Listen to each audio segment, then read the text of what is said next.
Berikut 7 penemuan muslim yang masih dipakai sampai era sekarang ini. Yang sudah subscribe saya ucapkan terima kasih dan semoga masuk surga. 1. Kopi. Kopi ditemukan oleh seorang Arab bernama Khalid. 2. Jam. Jam ditemukan oleh seorang laki-laki terampil bernama Ismail Al-Jazari. 3. Alat kebersihan. Alat kebersihan ditemukan pada abad ke-13, teknisi yang sama yaitu Al-Jazari. 4. Universitas atau kampus. Kampus ini ditemukan oleh Fatimah Al-Fihri, seorang perempuan muda yang solehah yang ingin memberikan edukasi kepada masyarakat. 5. Pesawat terbang yang ditemukan oleh Abbas ibnu Firnas.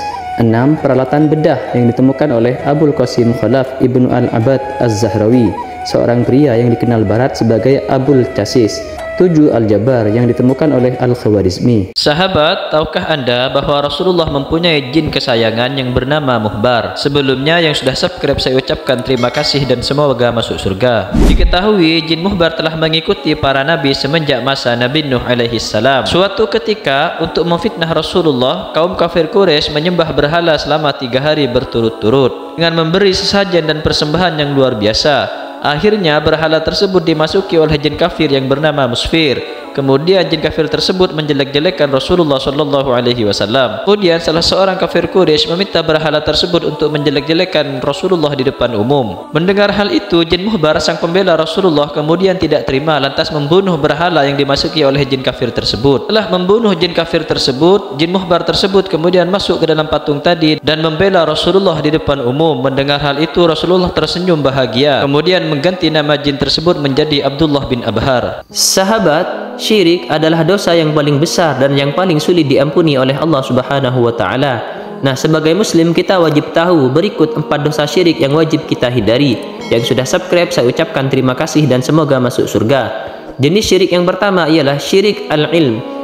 Syirik jenis ini banyak terjadi di kalangan ilmuwan. Mereka mengagungkan ilmu pengetahuan sebagai maha segalanya. Misal, teori asal-usul manusia yang berasal dari kera. Yang kedua, syirik at-tasarruf. Prinsip syirik ini, mereka percaya adanya perantara bagi Allah dan percaya sang perantara itu mempunyai kekuasaan. Misal, percaya Nabi Isa alaihissalam sebagai anak Tuhan. 3. Syirik al-ibadah. Ini merupakan syirik yang menuhankan pikiran, ide-ide atau fantasi. Mereka hanya percaya pada fakta-fakta konkret yang berasal dari pengalaman lahiriah. Misal, seorang ateis yang tidak percaya Tuhan. 4. Syirik al-adah. Syirik ini adalah percaya pada tahayul. Misal, percaya angka 13 merupakan angka sial sehingga tidak ada yang mau menggunakan angka tersebut. Sahabat, sebagai muslim kita wajib tahu 6 bagian tubuh yang wajib dibasuh saat kita mandi junub. Sebelumnya yang sudah subscribe saya ucapkan terima kasih dan semoga masuk surga. Sayyid Bakri bin Sayyid Muhammad Shatta Ad-Dimyati menyatakan bahwa organ yang wajib dibasuh pada saat mandi junub adalah semua anggota tubuh yang tampak, yaitu permukaan tubuh, rambut atau bulu yang tumbuh pada permukaan tubuh, kemaluan perempuan saat jongkok, termasuk kulit di balik kuku, kulit yang pecah pada luka, dan permukaan di balik kulup laki-laki. Semua organ ini wajib dibasuh saat mandi junub. Jika ada benda yang menghalanginya dari air, maka ia harus disingkirkan. Sahabat, tahukah Anda ada beberapa waktu mandi yang tidak tepat dan harus kita hindari? Yang sudah subscribe saya ucapkan terima kasih dan semoga masuk surga. 1. 30 menit setelah sholat asyar. Anda tidak disarankan untuk mandi lewat pukul 15.00 karena kondisi darah dalam tubuh sedang dalam keadaan panas, sehingga mandi pada waktu tersebut dapat mengakibatkan rasa lelah dan letih yang berisiko mengalami kematian mendadak. 2. Mandi setelah sholat maghrib. Pada pukul 18 sampai 19 kondisi jantung mulai lemah. Jika Anda mandi pada jam-jam tersebut, tubuh bisa kaget dan mengalami kematian mendadak. 3. Mandi sesudah isya hingga pukul 12 malam. Jantung akan beristirahat sudah waktu isya sekitar pukul 19 lewat. Mandi pada saat itu akan menyebabkan terjadinya kerusakan jantung. Bahkan mandi pada waktu itu juga merupakan salah satu penyebab utama Anda mengalami penyakit reumatik. Berikut 7 fakta menarik tentang kehidupan sehari-hari yang bikin tercengang. Yang sudah subscribe saya ucapkan terima kasih dan semoga masuk surga. 1.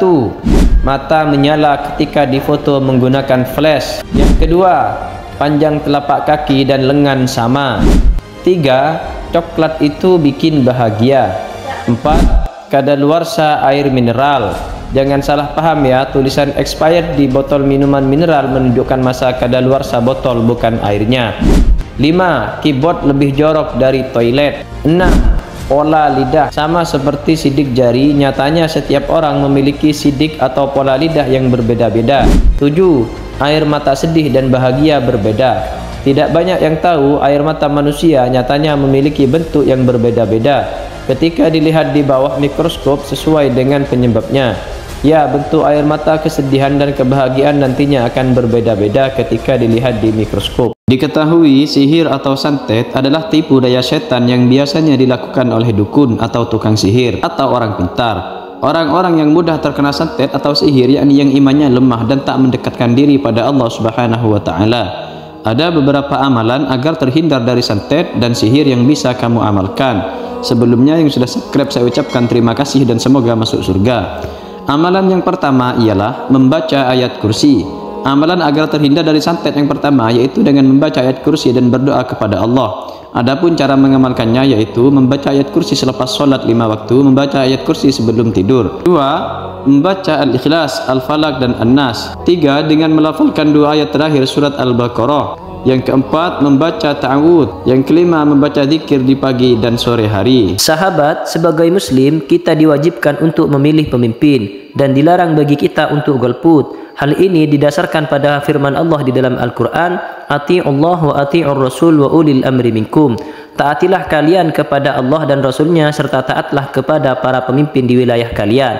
Nah, kali ini saya akan sharing mengenai 2 tips yang diberikan oleh Sayyidina Ali radhiyallahu anhu dalam hal memilih pemimpin. Sebelumnya yang sudah subscribe saya ucapkan terima kasih dan semoga masuk surga. Nah, apa sajakah itu? Maka kata Sayyidina Ali, apabila calon pemimpinnya adalah calon pemimpin yang buruk, maka pilihlah yang paling sedikit keburukannya. Tapi apabila semua calonnya sama-sama orang baik, maka carilah yang banyak kebaikannya. Demikianlah nasihat Sayyidina Ali radhiyallahu anhu mengenai kriteria calon pemimpin yang wajib kita pilih. Sahabat, bolehkah kita acuh tak acuh atau tak peduli ketika melihat kemungkaran atau kejahatan? Maka jawabannya adalah tidak boleh. Hal ini karena Rasulullah Shallallahu Alaihi Wasallam bersabda, "Idza ra'a minkum munkaran falyughayyir biyadihi, wa illam yastati' fa bilisanihi, wa illam yastati' fa biqalbihi." Kata Rasulullah, apabila di antara kalian melihat kejahatan atau kemungkaran, maka wajib bagi kita untuk merubahnya. Lantas bagaimanakah cara kita merubah kejahatan tersebut? Maka kata Rasulullah, 1. Biyadi, yaitu dengan tangan atau kekuasaan. Yang kedua, bilisani. Kemudian kalau kita tidak mampu mengubah dengan tangan atau kekuasaan, maka hendaklah merubah dengan mulut kita. Maksudnya dengan menasihati orang yang melakukan kejahatan atau kemungkaran tersebut. Dan yang terakhir, apabila juga masih tidak mampu, kata Rasulullah, maka fabi qalbi, yaitu ubahlah dengan hati kita. Maksudnya didoakan kepada Allah agar senantiasa mendapat hidayah. Sahabat, tahukah Anda di Yaman terdapat sebuah lubang yang disebut dengan sumur neraka atau sumur barhut. Seperti dilansir dari Life Science, sumur ini mempunyai lubang masuk ke dalamnya dengan diameter 30 meter atau 98 kaki. Sumur Barhut ada di tengah gurun provinsi Al-Mahra di Yaman Timur, dekat perbatasan dengan Oman. Tim penjelajah dari Omani Caves Exploration Team atau OSET yang berdiri dari 10 orang berhasil menjelajahi sumur neraka Yaman dengan katrol. 8 anggota mereka masuk ke bawah, sedangkan 2 sisanya tetap di atas. Sebetulnya, sebelumnya sudah ada penjelajah gua amatir yang masuk ke sumur Barhut, tetapi belum ada dari mereka yang bisa sampai ke dasar.